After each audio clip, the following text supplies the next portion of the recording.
शङ्करौ वन्दे श्रद्धा विश्वासरूपिणौ याभ्यां विना न पश्यन्ति सिद्धाः स्वान्तः स्वमीश्वरम्।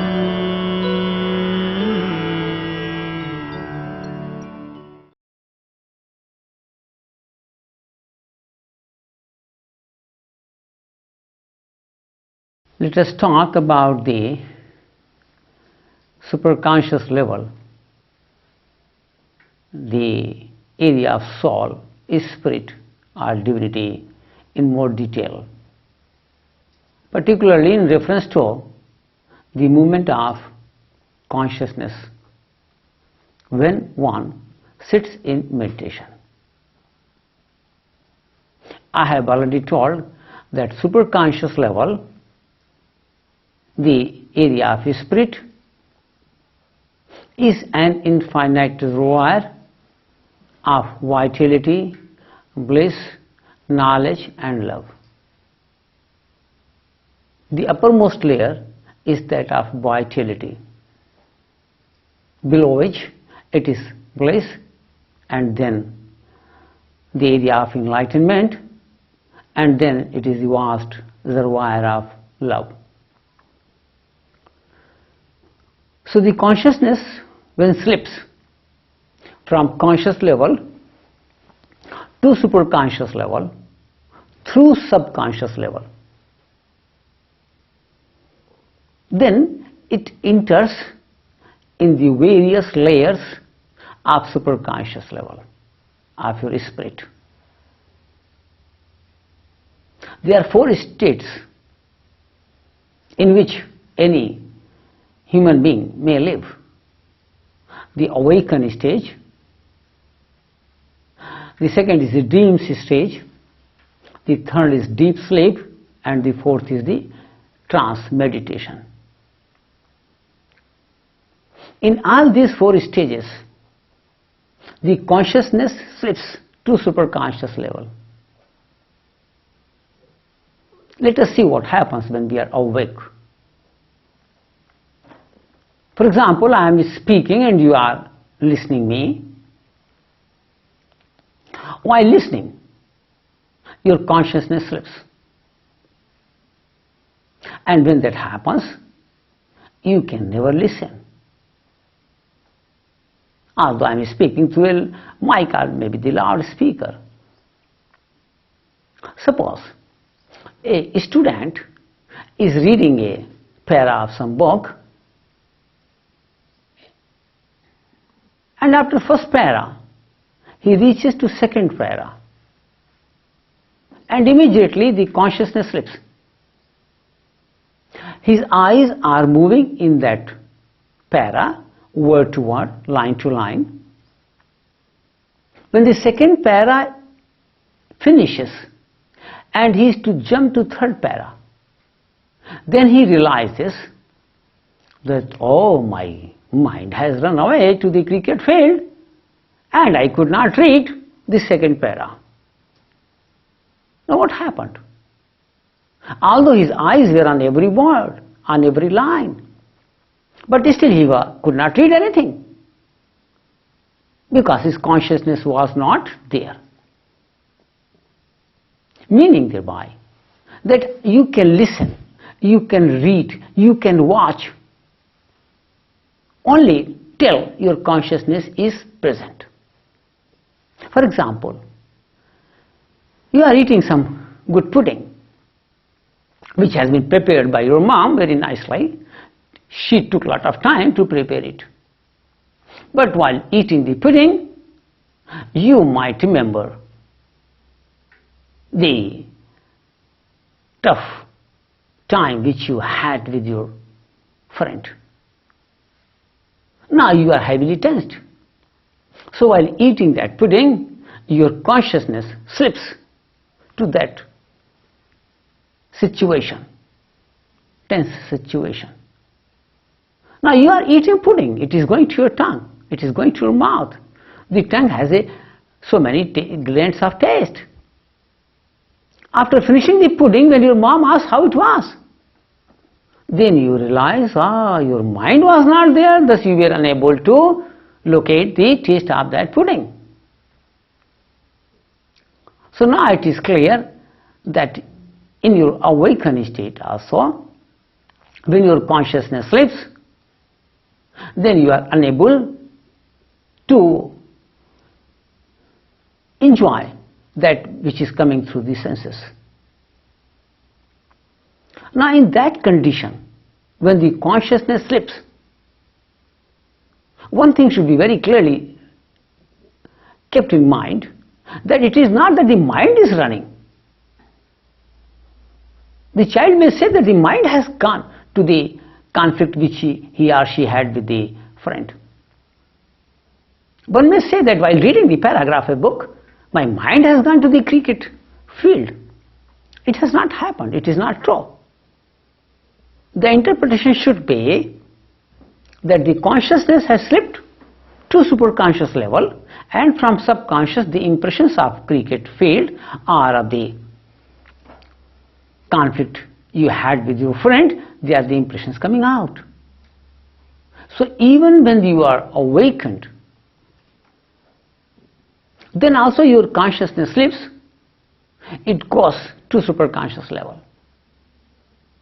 But it is touching only the uppermost layer of vitality.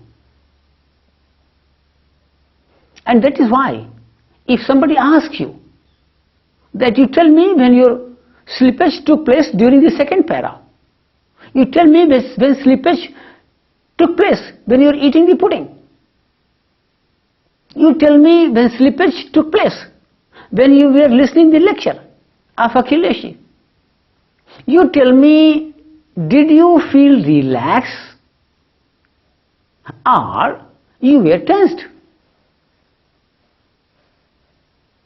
you were refreshed or you were tired. The reply shall always be that I got little relaxation. Because when you are listening with concentration, and in concentration there is always attention. And when your consciousness sleeps, then it slips to superconscious level, and the uppermost level of vitality, it comes into the contact and it picks up the vitality from superconscious level, and that is why you get relaxed. Even you are not under sleep, but still whenever your slippage takes place, whenever you are loose, either you make yourself loose or you become loose.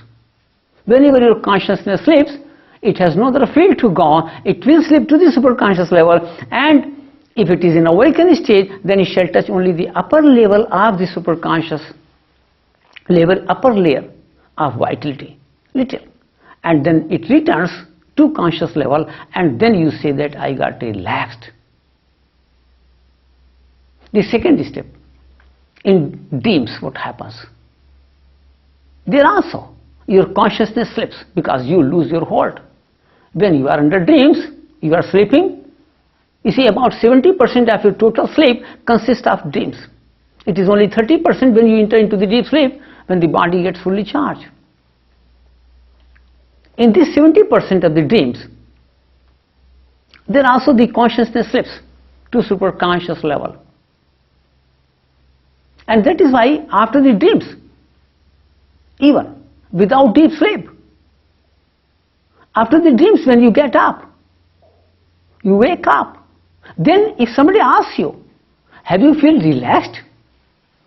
You will certainly say, yes, I felt relaxed.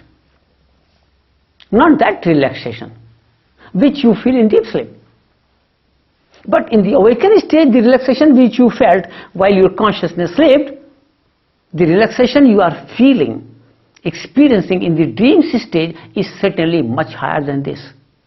Of course, not that much which you will feel in the deep sleep. So in dreams what happens? The consciousness touches the upper level of the vitality, then it also touches little layer of your happiness, Of course, no enlightenment, the layer of enlightenment is never touched in your dreams. And that is why after the dreams when you get up, even without having the deep sleep, you feel little happiness. Not only physically charged, but also mentally you feel happier. So from where that happiness came? It was not from the senses and the external objects. It was the inner happiness which you realized during dreams when your consciousness enters into the layer of the bliss and it picks up some fraction of that. The third stage is the deep sleep. There also the consciousness sleeps. It picks up the vitality in full capacity. Then it also enters into the layer of bliss. So that is the reason when you get up after deep sleep, it is not only physically you are charged, it is also mentally you feel that you have become happier.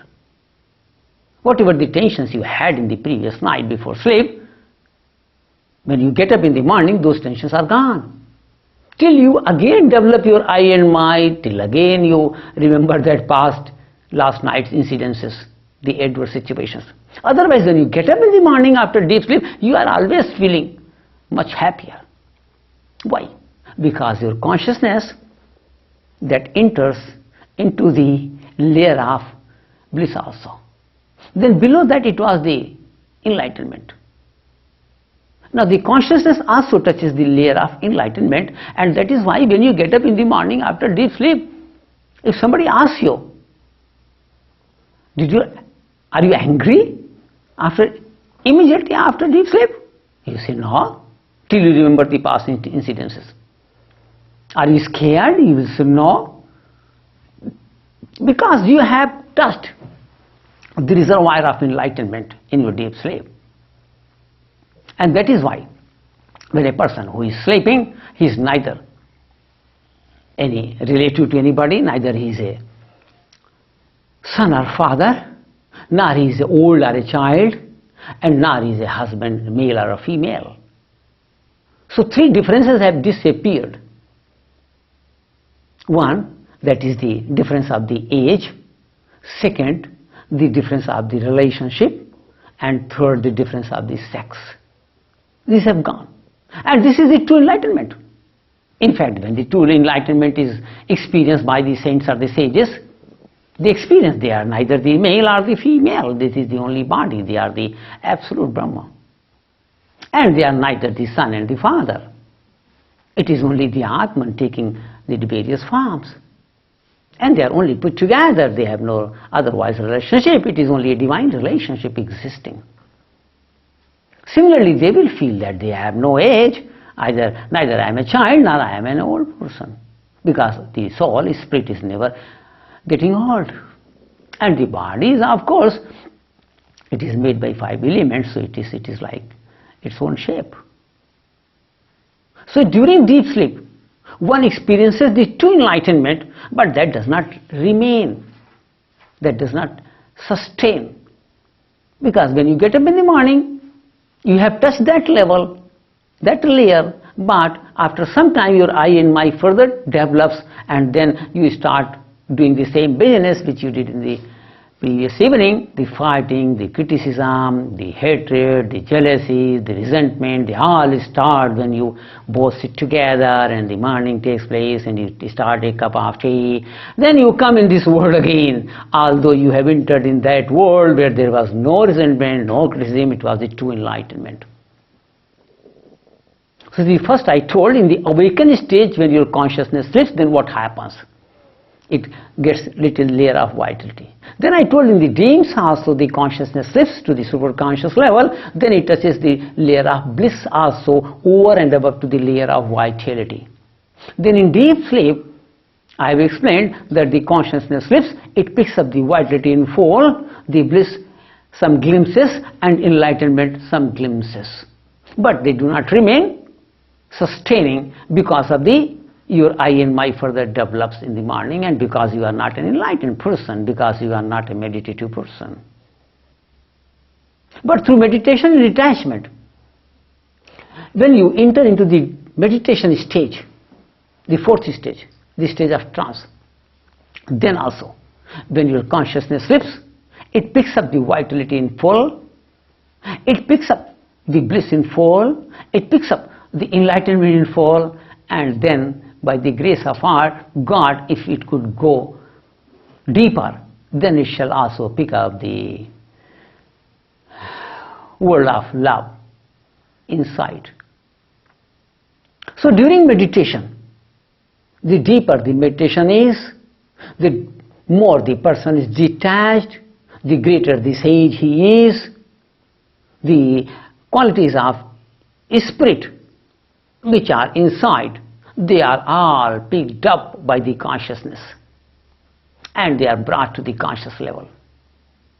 And that is the manifestation of divinity which is inside.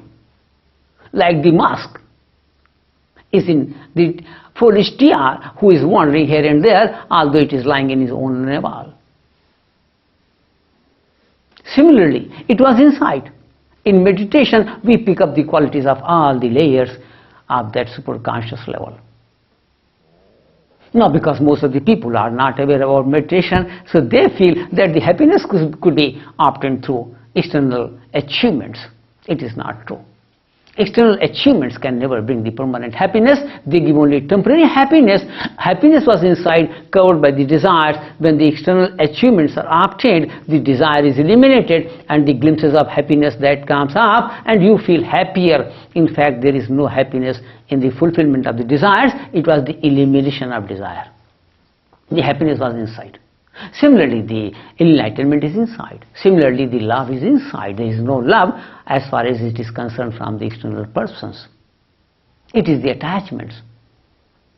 Similarly, the vitality is not related with the food or the milk or tea or whatnot you want to eat. It is not giving any energy to the system. The energy, the vitality was inside us, and during deep sleep or during meditation, the body was getting charged because the consciousness was slipping to the level of the vitality and picking the vital power from inside to up. Thus, the movement of the consciousness in all these four stages are very useful to know, particularly in the meditation, what is happening. Mr. Prem Yadav from Meerut wants to know, for developing divine love, which is more important, surrender or meditation? Surrender is of course more important than meditation for divine love. But the true meditation is that in which the person is fully surrendered. So both are complementary to each other. A surrendered person is not bothered about the changes of this world. His consciousness is always fixed in God.